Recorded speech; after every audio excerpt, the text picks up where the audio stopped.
Lõunatund Nõmme raadios.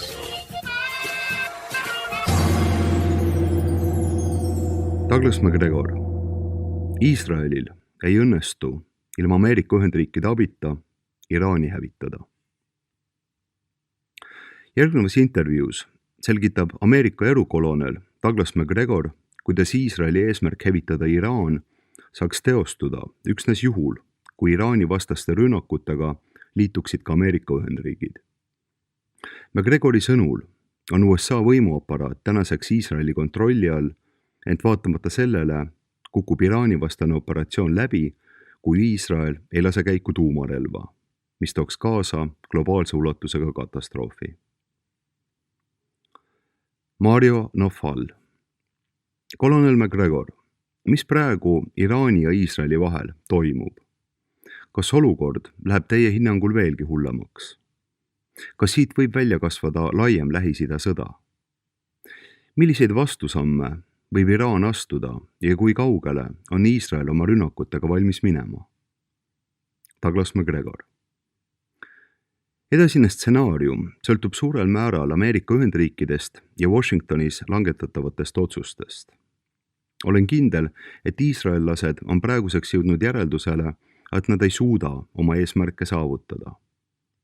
Lisaks Iraani valitsuse kukutamisele on Iisrael võtnud eesmärgiks uraani rikastamise rajatiste ning Iraani tuumavõimekuse hävitamise.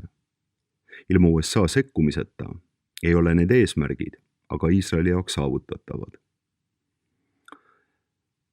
Iisraelil on vaja rünnakute täideviimiseks GBU 57 tüüpi punkripurustaja pomme, nagu ma aru saan. Kolonel MacGregor. Mitte ainult. Siin on tegemist väga mitmetahulise ja ajamahuka operatsiooniga. Meile jaoks läheb vaja tohutul hulgal erinevat tüüpi rakette ja lahingmoona. See kõik ei sünni üleöö, aga minu arvates ootavad iisraellased, et Ameerika ründaks Iraani oma B2 tüüpi strateegiliste pommitajatega. Nad loodavad, et see parandaks Iisraeli iga päevaga järjest nõrgenevat positsiooni olukorras, kus Iraani positsioon üksnes tugevneb. Millest selline positsioonide nihkumine tuleneb? Iraani raketivarud ei ole küll päris põhjatud, kuid siiski tohutud. Iraanil ei saa raketid ja muu varustus, sõprade toetus ning tehniline abi ootamatult otsa. Seda voolab riiki mitte üksnes teistest Lähis-Ida riikidest, vaid ka Hiinast, Venemaalt, Põhja-Koreast ja võib-olla mujaltki.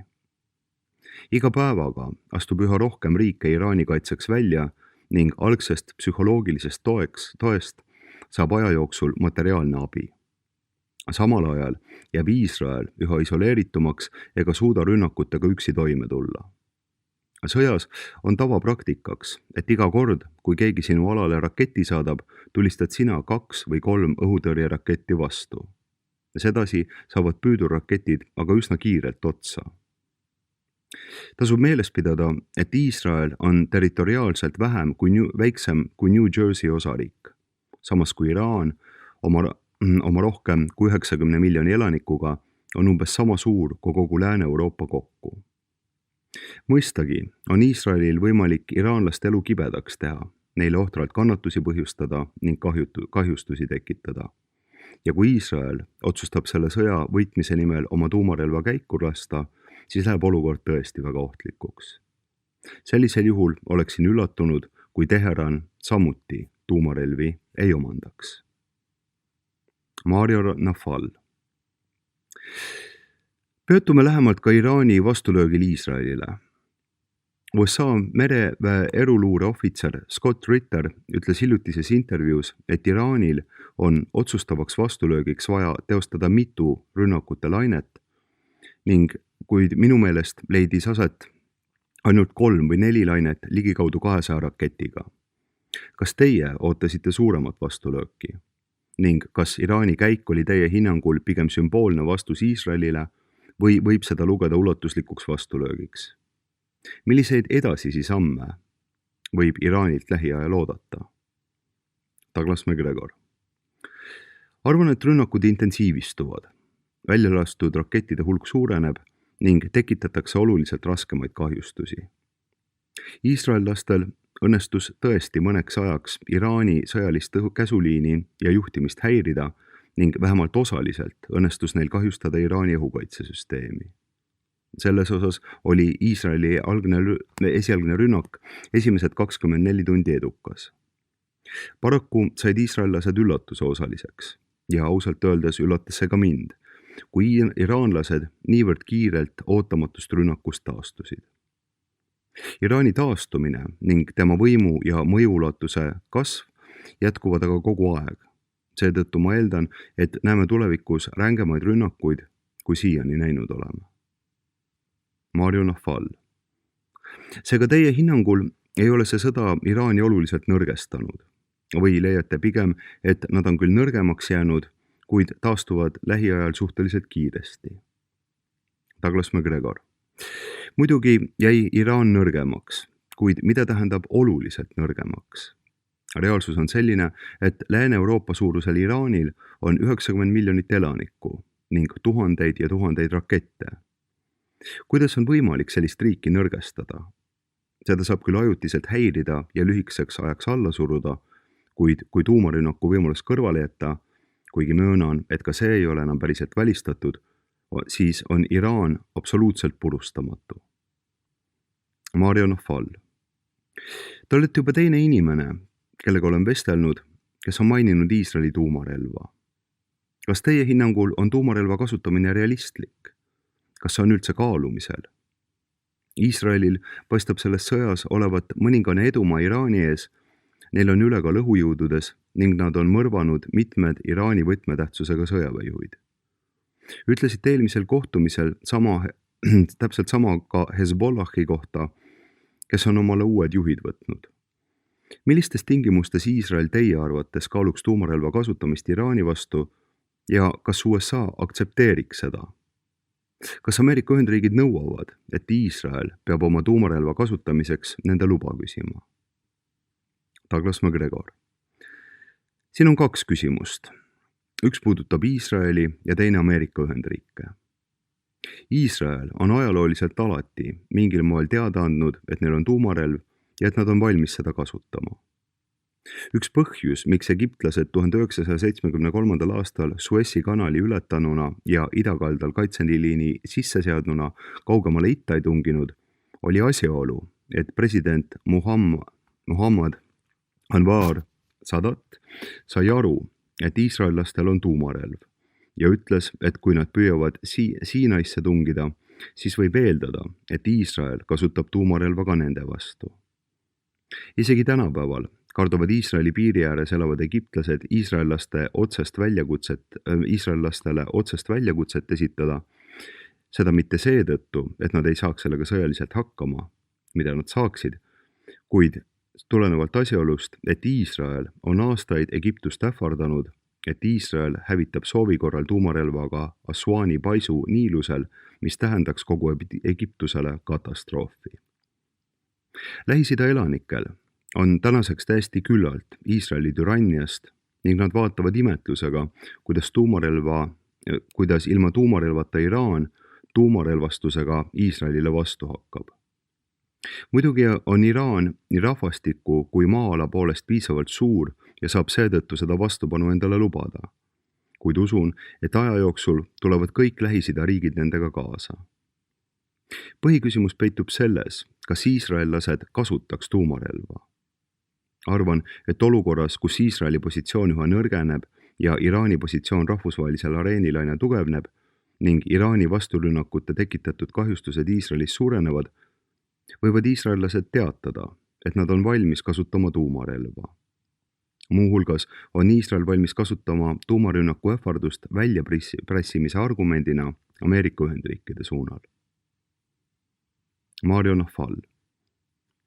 Kas teie arvates saab Iisrael tõepoolest USA käsi väänata ähvardusega, et kui Ameerika Ühendriigid sõjas ei osale, siis me kasutame tuumarelva?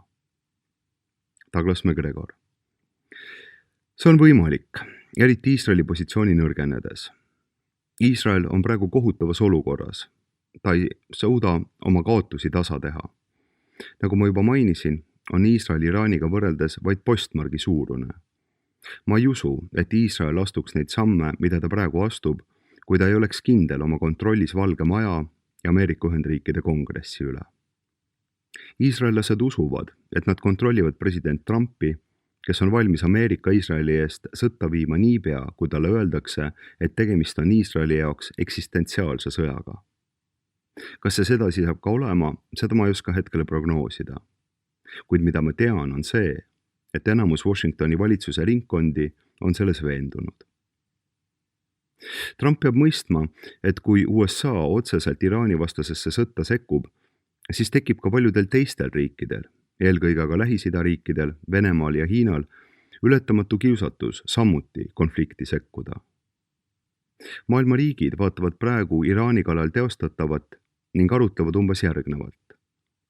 Kui me ei abista Iraani, takistamaks USA-l seda riiki hävitamast, siis oleme ise järgmised sihtmärgid hävitamisele määratud riikide nimistus.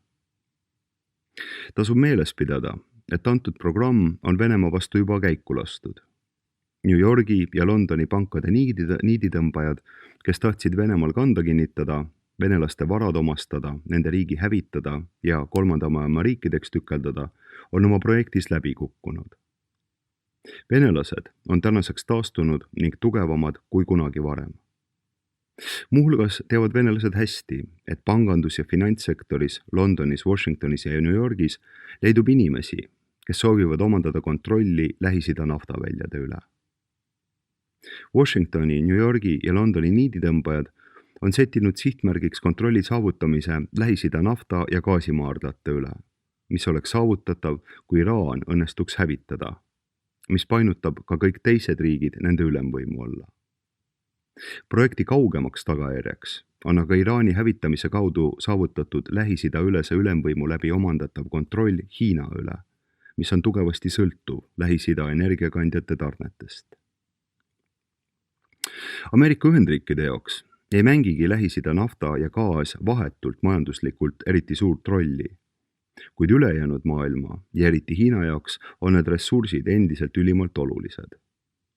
Seetõttu vaatavad riigid nüüd, kas USA astub sõtta eesmärgiga hävitada Iraan ja saavutada kontroll nende nafta- ja gaasiväljade üle. Me ei tea, kui lähedale otsesele konfliktile Venemaa, Hiina, Põhja-Korea ja hulga muude riikidega me sedasi jõuaksime, kuid igal juhul oleks see väga ohtlik samm. Inimesi on võimalik ainult teatud maani türaniseerida, kuni nad lõpuks vastu hakkavad ja olukord võib sedasi väga kiiresti kontrolli alt väljuda. Pressikindral, legendaarne sõjandusteoreetik Karl von Clausewitz hoiatas, et enne sõja alustamist on vaja hoolikalt kindlaks teha, mis sorti sõjas sa tegelikult võitlema hakkad. Iisraellased arvasid ilmselt, et nad suudavad Iraani lihtsamini terroriseerida, maha suruda, kahjustada ja tümitada, kui nad tegelikult võimelised on. Seega tegi Iisrael ränga valearvestuse. Iraan on taastunud, tema jõud on tugevnemas ja Iisraeli jaoks läheb olukord halvemaks, mitte paremaks. Seega püüab Iisrael nüüd toetuda Ameerika Ühendriikidele, nagu tal ilmselt algusest saati plaanis oligi. Meile Ameerika Ühendriikides ei meeldi tavaliselt asjadesse sekkuda, kui me ei saa tulemust ette määrata. Me tahame teistele lahendusi peale suruda, kuid venelased ega hiinlased ei tule sellise mänguga kaasa. Ausalt öeldes usun, et ka enamus eurooplasi ei soovi selle sõjaga kaasa tulla. Praegu on maailmas seninägematult ohtlik aeg, mistõttu avaldasin oma X-i kontol ettepaneku suurvõimude rahukonverentsi korraldamiseks.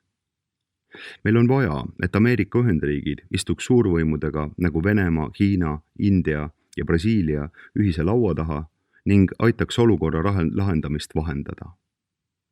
Meil on vaja teha lõpp Gazas toimuvale. Kui keegi arvab, et Iraanis aset leidvad sündmused ei ole Gazaga seotud, siis ta eksib rängalt.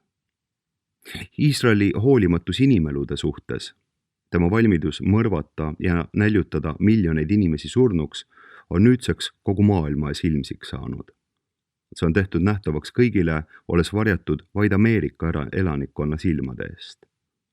Ning enamik ameeriklasi ei tea tänini Gazas toimuvast eriti midagi, sest USA meedia varjab seda infot. käsitledes palestiinlaste kallal toime pandud vaid mööda minnes. Ning mulle tundub, et ameeriklased ei mõista ülejäänud maailmas meie vastu suunatud vaenulikkuse ja vastuhaku valmiduse tegelikku sügavust. Mario Nafal. Kui tõenäoline on teie hinnangul, et Iraan ründab USA Lähis-Idas asuvaid sõjaväebaase juba enne, kui USA sõtta sekkub? Kumb on tõenäolisem, kas see, et Iisrael väänab Trumpi käsi ja sunnib USA'd sõtta sekkuma või et Iraan ründab mõnda USA baasi ja sunnib ise Ameerika Ühendriike sekkuma? Douglas McGregor. Iraanlased ei ründa tahtlikult mitte ühtegi USA baasi Lähis-Idas, kui me ise otseselt ei sekku. Iraan teab, et me oleme Iisraelile palju abi ja toetust jaganud. Aga miks nad peaksid tahtma anda oma algatuslikult Washingtonile põhjust täismahus nende vastu sõtta astumiseks? See oleks erakordselt rumal. Arvan, et iraanlased tajuvad seda ja jätkavad oma praeguse lähenemisega, milleks on Iisraelile vastulöögi andmine. Nad jälgivad hoolega meie samme, aga nad ei anna meile põhjust rünnata. Mario Nafal. Kuid mis on Iisraeli eesmärk selles sõjas? Kas nad soovivad lihtsalt Iraani tuumavõimekust või sõjaväge hävitada? Kas nende eesmärk on kukutada Iraani valitsus, nagu Netanyahu hiljuti viitas oma üleskutsega iraanlastele, et nad hakkaks mässama oma valitsuse vastu? Mida edu selles sõjas Iisraeli jaoks üleüldse tähendab? Douglas McGregor. Iisraeli eesmärgiks on Iraani riigi hävitamine ning kukutamine vaesusesse ja meeleheitesse, mis jätaks Iisraelile piirkonna hegemooni rolli ja USA 100% toetuse. Mario Nafal. Kuid kas seda eesmärki on võimalik saavutada pikaajaliste sõjaliste rünnakutega seni, kuni nende sõjavägi on täielikult hävitatud? Või on see osa Iisraeli strateegiast Iraani valitsuse kukutamisel? Douglas McGregor. Ei. Iraani hävitamist ei ole võimalik ilma Ameerika Ühendriikideta saavutada.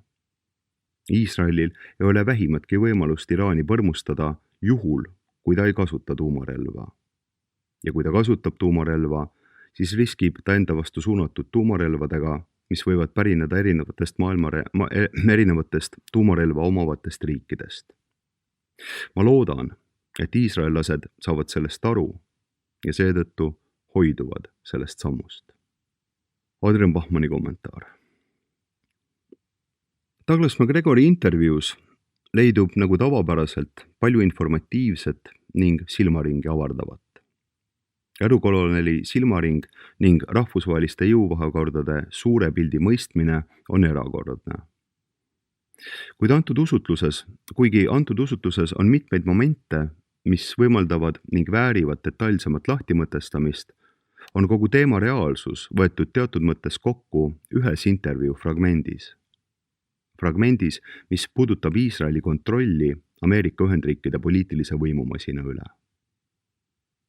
Nimelt mõistab iga kainemõistuslik inimene, kellel on säilinud suveräänne moraalne mõtlemine, mis ei aktsepteeri eksisteerivat reaalsust paratamatusena, et Ühendriikide suhe Iisraeliga erineb radikaalselt Ameerika Ühendriikide suhetest mis tahes teise riigiga maailmas ning et see suhe on täiesti anomaalne. Seda peamiselt asjaolu tõttu, et Iisrael on ainsaks riigiks, mille puhul on asjakohane küsida, nagu intervjueerija seda ka tegi, kas Iisraeli mõju Ühendriikide üle on tänaseks sedavõrd totaalne, et sundida maailma võimsaimat riiki minema sõtta riigi vastu, mis ei kujuta Ameerika Ühendriikidele mingisugust sõjalist ohtu. Ning kui Ameerika Ühendriikide kui maailma võimsaima riigi valitsus on tõepoolest tänaseks Iisraeli kontrolli all, siis sellest järeldub loogilise paratamatusena, et maailma võimsaimaks riigiks ei ole mitte Ameerika Ühendriigid, vaid hoopiski 9 miljoni elanikuga mikroriik Lähis-Ida läänerannikul. See on riik, mille majandus moodustab vaevu üle 1% USA majandusest ning mille militaarjõud ehk umbes samaväärse osa USA sõjalisest võimsusest. Ilmselt puudub inimkonna ajaloos USA ja Iisraeli vaheliste suhetega analoogne pretsedent, kus see riik, mille majanduslik ja sõjaline võimsus ületab 100-kordselt teise riigi vastava võimsuse, on täielikult allaheitlik 100-kordselt vähem võimsama riigi nõudmistele. Ning seda kõike viisil, kus 100 korda võimsama riigi poliitiline ladvik ei tohi oma poliitilise karjääri jätkumise huvides teha 100 korda vähem võimsama riigi suhtes ühtegi kriitilist märkust, olles jõudnud tänaseks punkti, kus igasugused moraalsed kriteeriumid selle riigi suhtes enam ei kehti. Asetame asjad korraks moraalse taustsüsteemi konteksti. 1998. aastal USA poolt juhitud Serbia vastase pommituskampaania ajandiks toodi Kosovo moslemite tapmine Serbia relvajõudude poolt, milles hukkus erinevatel hinnangutel 7000 kuni 9000 tsiviilelanikku. Etnilise puhastuse elementidega moslemite massimõrvad olid moraalselt küllaldaseks põhjuseks, et kutsuda esile Ühendriikide rünnak sõja- ja inimsusvastaseid kuritegusid sooritanud riigi vastu.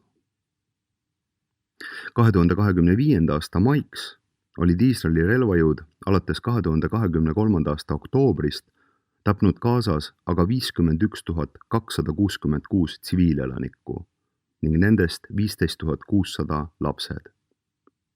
Maailmakuulsa meditsiiniajakirja The Lancet poolt avaldatud uurimus hindas aga viimase 1,5 aasta jooksul Iisraeli rünnakute tagajärjena surnud tsiviilelanike koguarvu Gazas 256 330 inimeseni. Kui Ühendriikide valitsus pidas vajalikuks sooritada sõjaline rünnak riigi vastu, mille sõjavägi põhjustas 9000 tsiviilelaniku surma, siis milline karistus ootaks ees riiki, mis on tapnud otseselt üle 50 000 ning kaudselt üle 250 000 tsiviilelanikku? Vastus: karistus puudub. Puudub isegi hukkamõist. Selle asemel eksisteerib hoopiski hukkamõist ja karistusähvardused genotsiidi tunnustega etnilise puhastuse läbiviiva riigi hukkamõistjate suhtes. Veelgi enam, Iisraeli poolne 50 000 tsiviilelaniku tapmine Gazas viimase 1,5 aasta jooksul on teostatud ning osutunud võimalikuks üksnes Ameerika Ühendriikide sõjalise abi tõttu.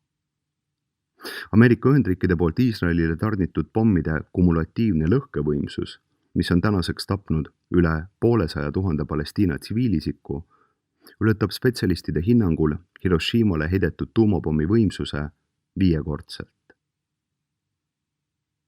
Selliseks on tänaseks lühidalt kokkuvõetuna vormunud Ameerika Ühendriikide moraalne paleus.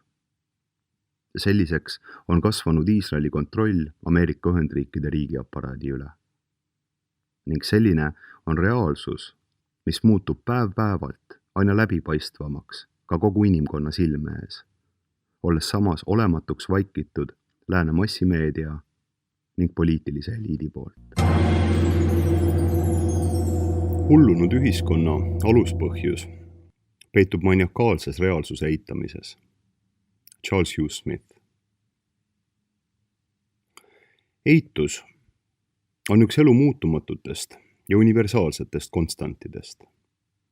See on miskit, mida me kõik oleme ühel või teisel moel mingis eluetapis kogenud ja ka viljelenud. Muutumatuse all pean ma silmas selle samalaadset kehtivust nii üksikisiku, leibkonna, ettevõtte, linna, riigi kui ka impeeriumi tasandil. Eitusele on omased 2 peamist omadust.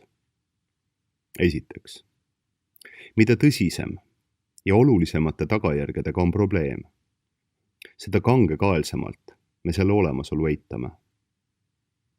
Kui väike haav punetab, ei hakka me eitama, et see on saastunud, vaid kohtleme seda selle võrra hoolikamalt. Kuid südamehäirete, eksimatute tunnuste ilmnedes leiame me koheselt võimalusi ebameeldiva reaalsuse eitamiseks, kuna see on lihtsalt liiga häiriv ja hirmutav. Me soovime meeleheitlikult mõelda, et häda kaob iseenesest, et meiega on tegelikult kõik korras ning et meie elus ei muutu midagi.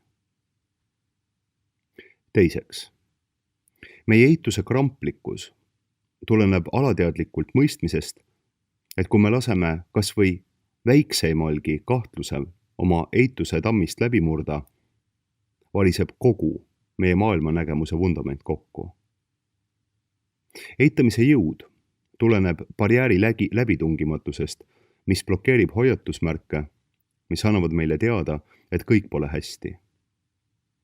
Kui ettevõte, lähisuhe, poliitika, investeeringud või muu selline ei ole enam jätkusuutlik või elujõuline, peame sulgema ukse kõigile kahtlustele ja tõenditele, sest isegi väike kahtluste ja tõendite nireke õõnestab kiiresti meie eituse tammi ja kukutab kokku meie elu turvatunde, kontrolli ja prognoositavuse. Ja sedasi me hoiamegi kinni mõttest, et need valud rinnus on pelgalt seedehäired ja et inflatsioon on juba taandumas. Me manipuleerime andmetega, siinkohal stiilinäide päriselust, kui arvata välja toit, kütus, kasutatud autod, peavari, tervishoid, lastehoid, majutus ja väljas söömine, siis on inflatsioon tegelikult langustrendis. Me manipuleerime andmetega, et luua alternatiivne reaalsus, kus kõik on korras, kontrolli all ning edusammud ja kasv on endiselt positiivsed ja peatamatud. Niipea, kui meie maailmapildile esitatakse väljakutse, võtame me koheselt sisse kaitsepositsiooni ja vihastume, justkui oleks kogu meie julgeolek ja identiteet rünnaku all. Kuna oleme sidunud oma identiteedi ja turvalisuse fikseeritud jäikade standarditega, siis nende standardite nõrgenedes ja lagunedes eitame erosiooni, sest tunneme, et meie enda turvalisus, identiteet ja kontrollitunne annavad alla ja võivad kokku variseda. Selle katastroofi ärahoidmiseks tugevdame me oma eituse tammi, tagades, et ükski kahtluste või tõendite piisk ei satuks meid ähvardama. Patoloogilise eituse strateegia on mõistagi kohutavate tagajärgedega, sest reaalsuse eitamine ei muuda ohtu olematuks, see üksnes suurendab seda. Eitamise võib kokku võtta kui kangekaelse suutmatuse rääkida tõtt, sest meie hirm kaotada kontroll, kui meie elu alustalad meie all murenevad, on sedavõrd suur, et me oleme sunnitud klammerduma eituse ja fantaasia külge. Võlg pole oluline, valitsus võib printida nii palju raha kui vaja, me lihtsalt renoveerime kõik need tühjad kontoritornid eluasemeteks ja nii edasi ja nii edasi. Reaalsus ohustab meid ainult siis, kui oleme hüljanud paindlikkuse kohanemise ja probleemide lahendamise võime ning valmisoleku ohverdada ja leppida ebaõnnestumistega. Nimetame seda kokkuvõtlikult enesega toimetulekuks. Eituse veetlus on ainulaadselt võimas, sest see pakub meile vahendit oma turvalisuse, identiteedi ja kontrollitunde külge klammerdumiseks, ilma vajaduseta tegelikult midagi teha. Nii nagu me pigem riskime infarkti suremisega, kui seisaksime silmitsi oma toitumise ja füüsilise vormi revolutsioonilise muutmise ohvrite ja väljakutsetega, riskiksime ka pigem kogu ühiskonna kokkuvarisemisega, kui seisaksime silmitsi meie jätkusuutmatult neofeodaalse majanduse ja sõgeda valitsusaparaadi täieliku uuendamisega seotud ohvrite ja väljakutsetega. Ja sedasi vaatavad kõik need, kes on majandusmullist kasu lõiganud, lagunevad kesklinna oma mugavatest kodudest, mille väärtus ajas rahatrüki najal maagilisel kombel tõuseb ning klammerduvad meeleheitlikult absurdse fantaasia külge, et mädanik ei jõua nendeni. Tõepoolest, mädanik ei jõuagi meieni, see jääb turvalisse kaugusesse ja nad on oma kookonis kaitstud. See kõik meenutab mulle jõukaid roomlasi vahetult enne impeeriumi kokkuvarisemist, kirjutamas üksteisele nende mugavatesse valdustesse imbuva lagunemise tüütusest. Ka nemad sisendasid endile kramplikult, et Rooma impeerium on igavene ja kõik saab ise korda, ilma et nad peaksid selle nimel tegema vähimaid isiklikke ohverdusi. Nende kirjavahetus lõppes paraku järsult, niipea kui keiserlik kulleri teenus lakkas töötamast. Võimule tulnud barbaritel Ei olnud lihtsalt vahendeid, et koguda makse, mis olid vajalikud jõukate maaomanike elu mugavaks teinud tohutu keiserliku infrastruktuuri ülalhoidmiseks. Ja sedasi kadus Rooma olematusse. Nii et ärge muretsege. Sisendagem endile jätkuvalt, et meie neofeodaalne süsteem koos hullumeelse valitsusaparaadi ja kõige muuga on igavene ja parandab end ilma mingite meiepoolsete ohverdusteta. Võib-olla on need valud rinnus vaid seedehäired. Ignoreerime neid lihtsalt. Künnad lähevad ise ära. Teise võimalusena võime aga loobuda fantaasiatest ja hirmust ning aktsepteerida, et oleme jõudnud punkti, kus valik on valusate korrektuuride ja hukkumise vahel. Ning mis peamine, et me peame kohanemisega ise hakkama saama. See on enesega toimetuleku tee ja kui me oleme valmis seda teekonda ette võtma, ei ole tulevik meie jaoks veel kadunud. Adrian Bachmanni kommentaar. Inimkonna paremikku moodustav, arenenud läänemaailma riikide moraalselt ülimuslik valitsejate klass omab vabadel ja võrdsetel alustel teostatud valimistel omandatud legitiimset võimu, mida teostatakse üksnes vastavalt kõigile ühetaoliselt kehtivatele seadustele ja seda kõike eliidi poolt, kes lähtuvad oma tegevuses siirast tõetaotlusest ja isetutest motiividest teenida oma ligimest. Meedia, sealhulgas sotsiaalmeedia, on vaba ning pakub tsensuurivaba avatud foorumit kõigile osalistele ja ideedele ning sotsiaalmajanduslikku ja poliitilist repressiooni teisitimõtlejate suhtes tegelikkuses ei eksisteeri. Selles ideaali lähedases ühiskonnas valitseb isikuvabadus, mida piiratakse üksnes ekstreemsetel juhtudel väga tagasihoidlikult mehitatud riigiaparati poolt. Ning igast teenitud eurost 70 sendi sunniviisiline riigistamine maksude näol selle euro nimel tööd teinud inimeselt leiab aset maksustatu heakskiidul ning üksnes tema huvides.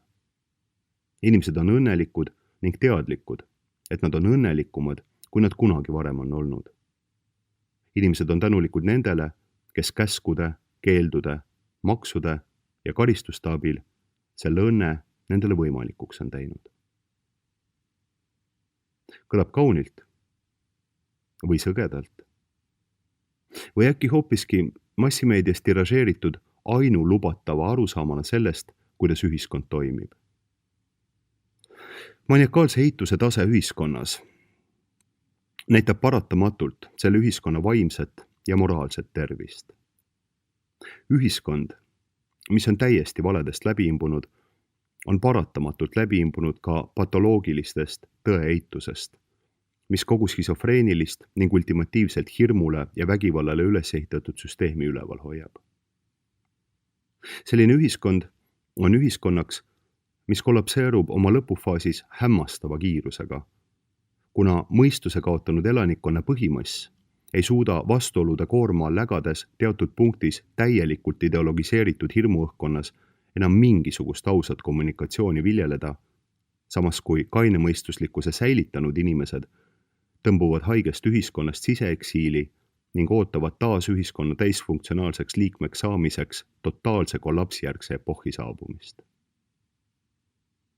Ent kui tugev on eituse jõud meie ühiskonnas ning lääne ühiskonnas tervikuna? Usun, et see on jõudnud tasemeni, mis nõuab siinkirjutaja kommentaari sissejuhatavas lõigus toodud manifestselt absurdse ühiskonna käsitluse jaatamisele mis tahes sotsiaalselt vähegi mõjuka või majanduslikult tasuva positsiooni omandamise eeltingimusena. Hinge hind on sedasi siiski bilantsiliselt kokku rehkendatav läbi teenistuse, mille tõe eitus ja valede jaatus otseselt või kaudselt sobingu tegijale kätte mängib. Kollektiivne reaalsuse eitus, milles me elame, on jõudnud tänaseks tasemeni, kus vaimne ja moraalne kollaps on teinud ammendava eeltöö materiaalse ning füüsilise kollapsi saabumiseks. Kindlasti majanduskollapsi ning suure tõenäosusega ka sõja läbi. Tsiteerides Dostojevskit, mingi hetk võib sõgeduse vaim haarata endasse kogu rahvuse, kus kogu rahvus oma sõgeduses hukub pigem teadlikult, kui soovides avada oma silmad reaalsuse ees. Selline näib tänase päeva seisuga olevat nii Eesti kui enamik Euroopa rahvaste vaimne ning moraalne konditsioon. Nagu vanad kreeklased tavatsesid lausuda, kelle jumalad on otsustanud hävitada, sellelt röövivad nad esmalt mõistuse.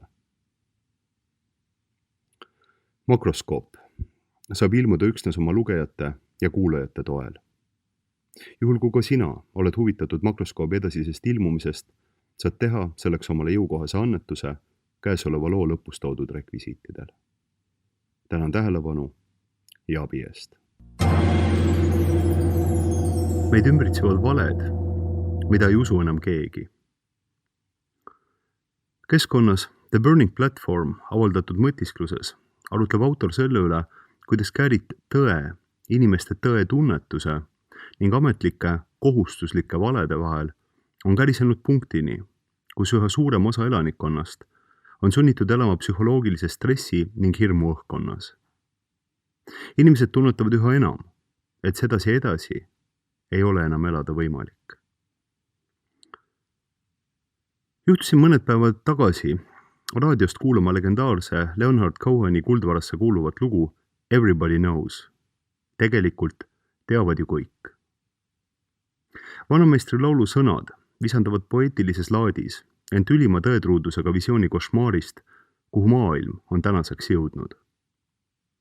Lugu kannab sünge ja küüniline toon, mis annab kuulajatele aimu lähenevast ja kõigile tajutavast, ent peatamatust katastroofist, mis vääramatult meie suunas veereb.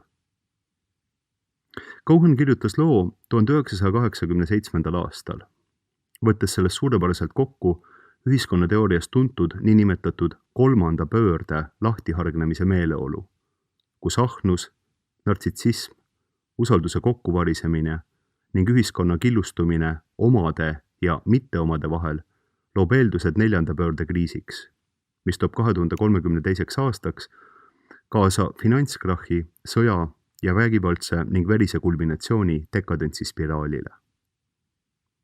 Kolmanda pöörde perioodid tähistavad ajaloos küünilisust, kommete ja tsiviilvõimu autoriteedi langust, ühiskondlikku lõhestatust ning üleüldist kultuurilist degeneratsiooni.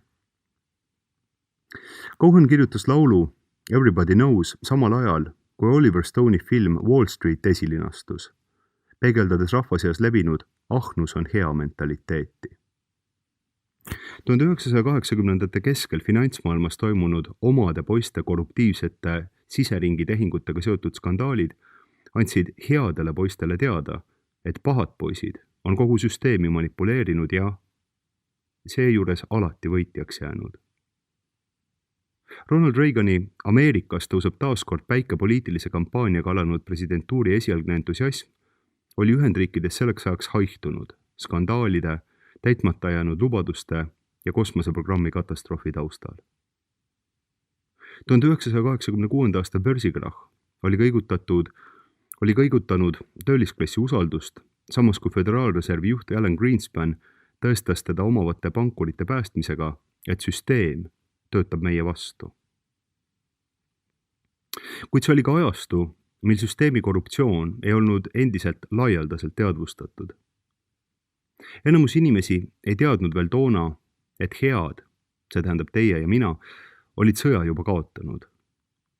Cohen ei teadnud tollal veel meie vältimatust kaotusest, kui ta tunnetas siiski süvariiki või, kui soovite, nähtamatu valitsuse kontrolli meie elu iga aspekti üle. Düstoopia, mida Cohen oma muusikas kirjeldab, on 37 aasta jooksul pärast laulu sündi 100-kordselt kasvanud ja muutub iga päevaga üha hullemaks. Oleme tänaseks nii individuaalselt kui kollektiivselt lähenemas oma staatusega silmitsi seismise hetkele ning kõik, kes on veel vähegi võimelised kriitiliselt mõtlema, aduvad, et järgmised aastad kätkevad endas seni kujuteldamatuid ohte ning määravad muuhulgas kogu inimkonna edasise saatuse. Kaardid on meie vastu olnud seotud juba aastakümneid. Sõda headuse ja kurjuse vahel, millele Cohen oma laulusõnades viitab, lõppes 1963. aastal, kui luure keskagentuur mõrvas süvariigi võimu fundamenteerimise nimel president John F. Kennedy Ameerika rahvas või teisisõnu head poisid kaotasid. Süvariik aga võitis. Sedasi said nad oma ihaldatud sõja Vietnamis.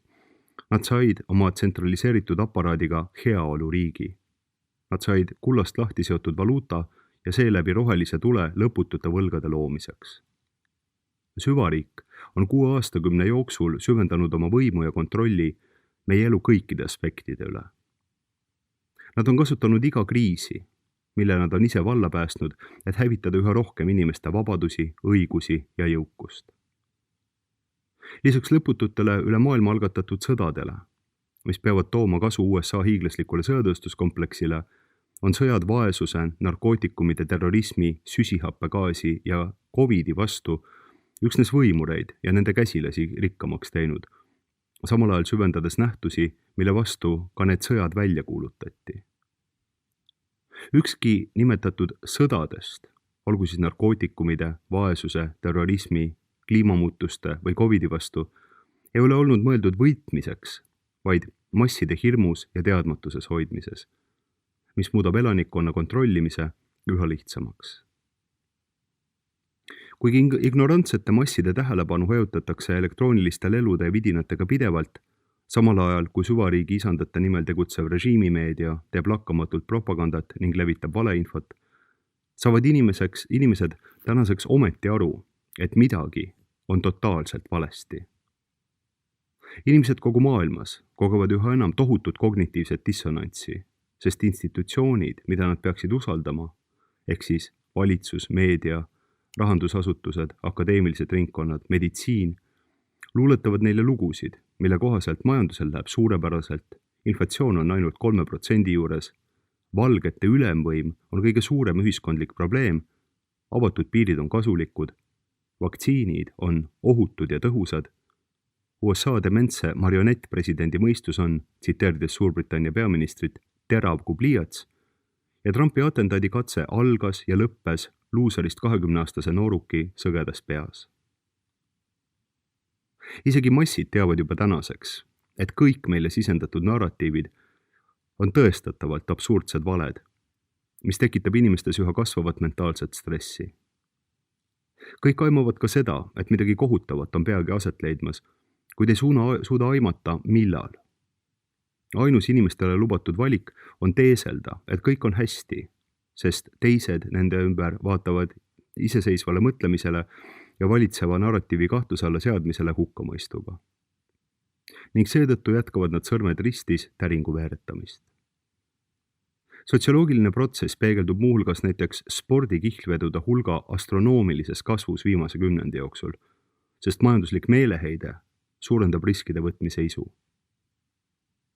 Sama mentaliteeti võib märgata ka asjaolus, et inimesed rahastavad $60,000 eest kiirelt amortiseeruvate sõidukite ostmist ja osalevad kinnisvarahindade ülepakkumisvõistluses ajal, mil hüpoteeklaenude intressid ja kinnisvarahinnad on laes. Kõikjal meie ümber on tajuda, et valitsevaks psühholoogiliseks konditsiooniks on elamine üksnes tänasele päevale, kuna paremasse homsesse enam ei usuta. Kõik teavad, et COVIDi pandeemia loodi selleks, et suruda läbi postiteel hääletamise normaliseerimine kõigis poliitiliselt kahevahel olevates USA osariikides. Tõestatult kell 3 hommikul toimunud postiteel saadetud hääletussedelite võltsimine koos Dominioni elektroonilise hääletamismasinate korrigeerimistega interneti teel fikseerisid USA 2020. aasta presidendivalimiste tulemused ja nii paigutaski süvariik oma marionettnuku presidendiks. Tulemus on võimaldanud neil rakendada oma suure lähtestamise nime all tuntud uue maailmakorra lahtirullimise tegevuskava, hävitades sihipäraselt ühiskonna sotsiaalset struktuuri, rahastades miljonite kolmanda maailma muidusoojate sissetungi, tähistades ja julgustades inimkonna mandumist transseksuaalsusesse kui millegi normaalse haige idee propageerimise läbi, ülistades laste seksualiseerimist, sandistamist ja inimkaubandust, õhutades vägivalda, kaost ja seadusetust meie linnades ning muutes vaeseid vaesemaks ja rikkaid rikkamaks. Niiditõmbajate eesmärk on meid vaimselt lämmatada ja sundida meid hirmu, kaaslaste surve propaganda, tühistamise ja vangistusähvarduse abil kõiki degeneratiivseid dogmasid omaks võtma. Degeneratsiooni ülistamine saavutas äsja haripunkti Pariisi olümpiamängude avamisel, kus degeneratsioon on alati õitsenud, samal ajal kui inimlikkus, normaalsus ja heade inimeste vaba elu oma lõpu leidsid. Küsimus, mida paljud normaalsed, kriitiliselt mõtlevad, perekonnale orienteeritud intelligentsed inimesed esitavad, on, et miks nad, kes iganes need nemad ka ei oleks, seda kõike teevad ja mis eesmärgil? Nad suruvad meid agressiivselt nägupidi oma saasta sisse ja provotseerivad meid vägivaldselt reageerima. Nad vajavad konflikti ja kaost, sest nad on meeleheitel, teades, et nende tegevuskava toetavad võlad ei kanna neid enam kuigi kaua. Alates ühiskondliku transformatsiooni niinimetatud 4. pöörde algusest 2008. aastal on korrumpeerunud poliitikute, Föderaalreservi tollase juhi Ben Shalom Bernanke ja Wall Streeti pankurite põhjatult ahne kliki poolt loodud inimtekkeline finantskatastroof meie maailma võlgade, eksituste, pettuste, despotismi ja degeneratsiooni keerises üha sügavamale kaosesse kukutanud. Ameerika Ühendriikide riigi võlg oli 2009. aastal $11 triljonit. Sealjuures oli võlg alates 2000. aastast kasvanud 5 triljoni võrra, tingituna Bushi sõdadest Iraagis ja Afganistanis ning niinimetatud terrorismivastasest sõjast, mis oli mõeldud lõputult kestma ja tooma püsivat kasu sõjalist-tööstuslikule kompleksile ning süvajälgimisriigile. USA riigivõla $5 triljoni kasvatamiseks kulus 210 aastat, kuid sellele täiendava $30 triljoni lisamiseks kõigest 25 aastat. See on päris hämmastav saavutus. Föderaalreservi juhid Alan Greenspan, Ben Shalom Bernanke, Janet Yellen ja Jerome Powell peavad väga uhked olema, sest nad on võimaldanud oma isandate rikastumist mõistusevastasele tasemele ning seda kogu ülejäänud elanikkonna arvelt. Praegused poliitikud ja valitsuse bürokraadid on aga nii Bushi, Obama kui Trumpi administratuurile silmad ette teinud, kirjeldades meie laskumist finantskatastroofi suunas kiirusega $1 triljon iga 3-4 kuu tagant, ligikaudu $3,2 triljonit aastas. Need kannustab hullumeelne usk, et moodne majandusteooria, mille kohaselt tagatisteta niinimetatud fiat raha tootev riik ei vaja kulutusteks sissetulekuid ning võib tegutseda, nagu võlga ei oleks olemas. Kui valitsejad praegu üritaksidki kontrolli alt väljunud riiklikke kulutusi kärpida ja tegutseksid ratsionaalselt, kogeksime me seni nägematut deflatsioonilist depressiooni koos massilise tööpuuduse, sundvõõrandamiste, makseraskuste, näljahäda ja linnade põlemisega. Tundub liigagi mugav, et COVID-i skandeemia saabus täpselt siis, kui meie finantssüsteemi hammasrattad võlakoormuse kasvatamiseks vajalike tingimuste puudumise tõttu kokku jooksid. Muidugi on nad alates 2020. aastast võlgade hammasrattaid tublisti ülitanud, ilma et nad kavatseksid praegusel hetkel enam millestki taganeda. Ameerika Ühendriikide Keskpanga president Jerome Powell jätkab hüperkiirusel raha trükkimist, et pidada sammu seniilse marionettpresidendi kulutustega. Nüüd ajavad Föderaalreservi Wall Streetil asuvad omanikud aktsiaturgu allapoole, et Powell langetaks intressimäärasid ja teeks neid veelgi rikkamaks. Võite inflatsiooninäitaja, mis ametliku propaganda järgi on 20%, kõhklemata kahekordistada alates sellest ajast, kui Biden 2021. aasta jaanuaris Valgesse Majja veeretati. COVIDit kasutati sadade tuhandete väikeettevõtete hävitamiseks, suunates suurema kasumi kõrvalekaldeid soosivatele ja mitmekesisuse võrdsuse kaasamise loosungeid lehvitavatele süvariigi tsensuuri toetavatele megakorporatsioonidele, hävitades sedasi keskklassi viimased riismed. Massiivne inflatsioonitõus sundis Powelli tõstma intressimäärasid, mis süvendas meie majanduse hävitamist, kuna USA riigivõla intressid ületavad tänaseks $1 triljon aastas. Sõjatööstuskompleks on tusane, sest USA valitsuse võlgade intressikulud ületavad nüüdseks Pentagoni sõjalisi kulutusi.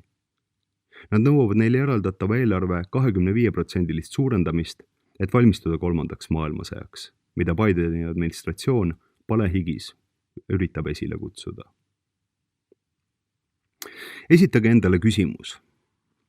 Kas mõni siin märgitud protsessidest kujutab endast jätkusuutlikku stsenaariumi? Vastus on ei. Miski, mis ei ole jätkusuutlik, ei saa aga lõputult jätkuda. Ainus küsimus on, millal see sõge fantaasia kohtub viimaks külma ja karmi reaalsusega. See kõik juhatab meid paratamatult küsimuseni. Kes on selles kõiges süüdi? Süüdlasi on olnud väga palju. Mõned neist vastutavad rohkem kui teised, kuid me kõik peaksime võtma osa vastutusest praegu meie ees seisva vältimatu dilemma eest. Aastakümneid on massid uskunud süüdimatult valitsejate valesid.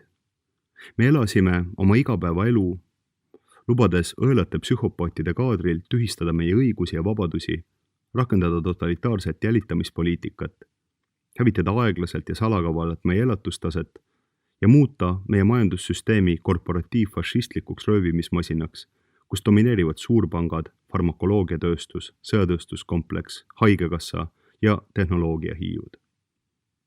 Olenemata sellest, millise marioneti nad kapteniks seadsid, jäid süvariiki juhtivad niiditõmbajad varjatuks ja hoidsid ise ühiskonna hoobasid täieliku kontrolli all.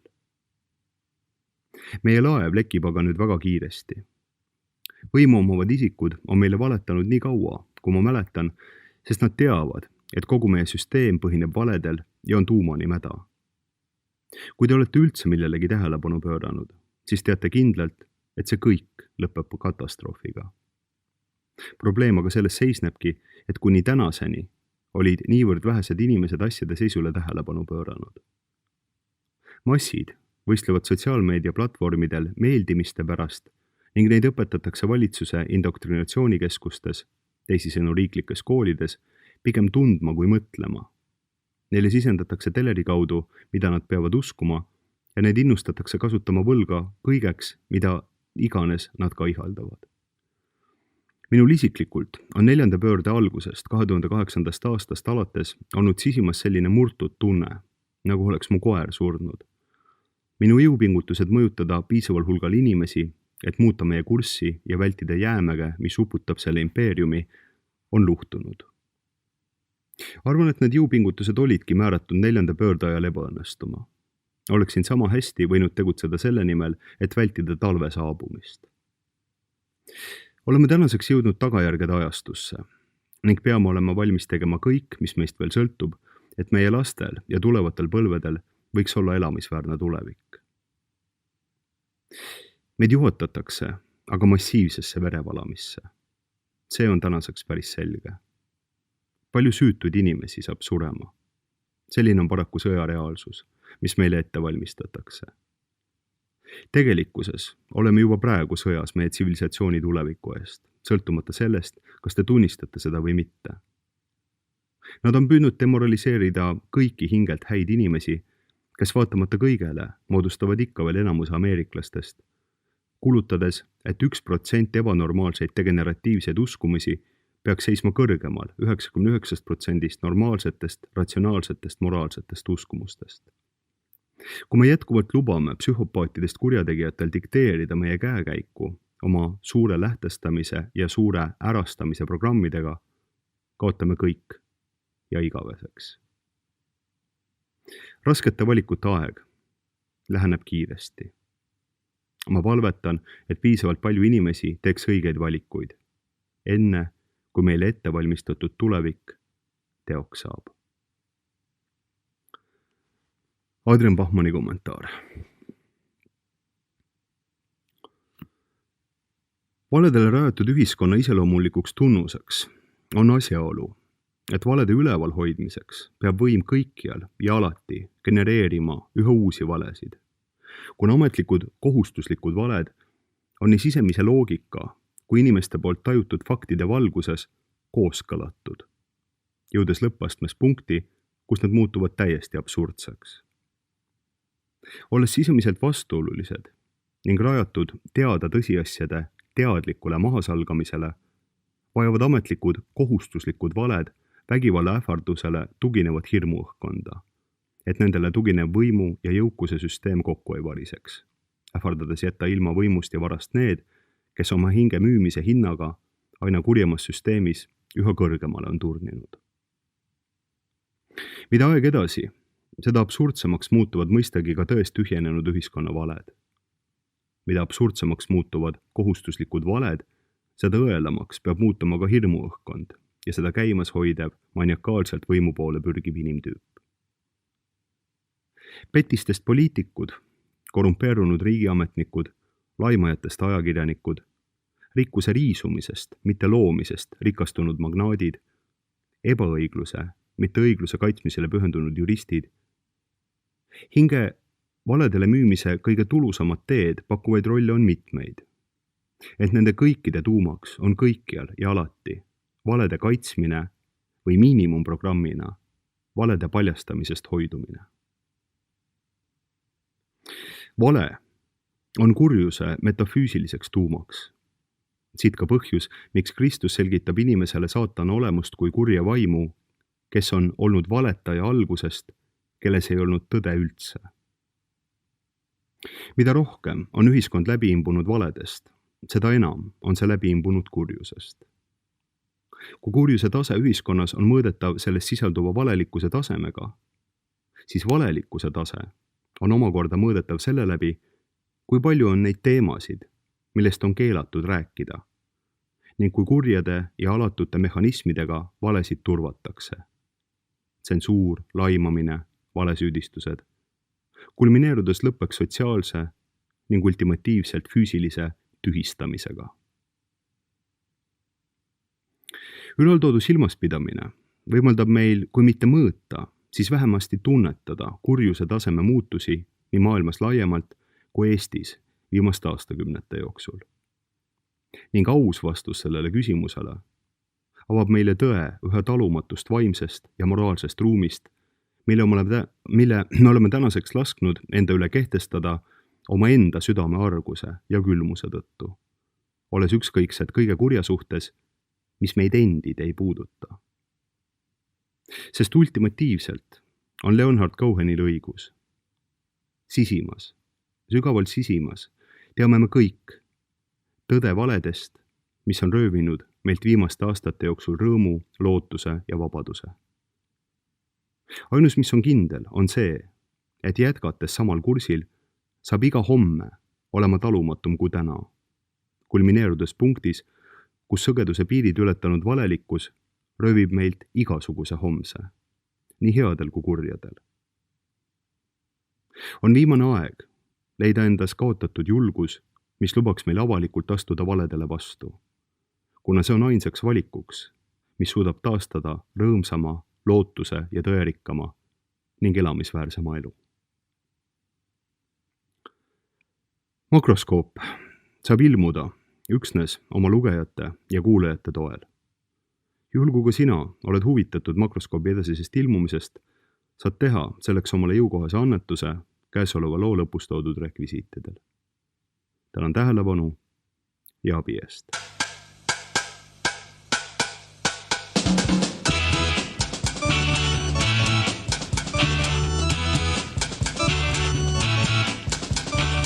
Oled sa näinud, et tantsitakse tänaval?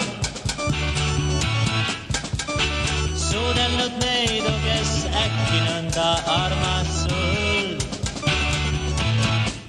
Ei olla, vaid tehakse nii, muidu puudub julgus teha, mis laste. Puudub julgus teha, mis laste. Puudub julgus teha, mis soovid sa.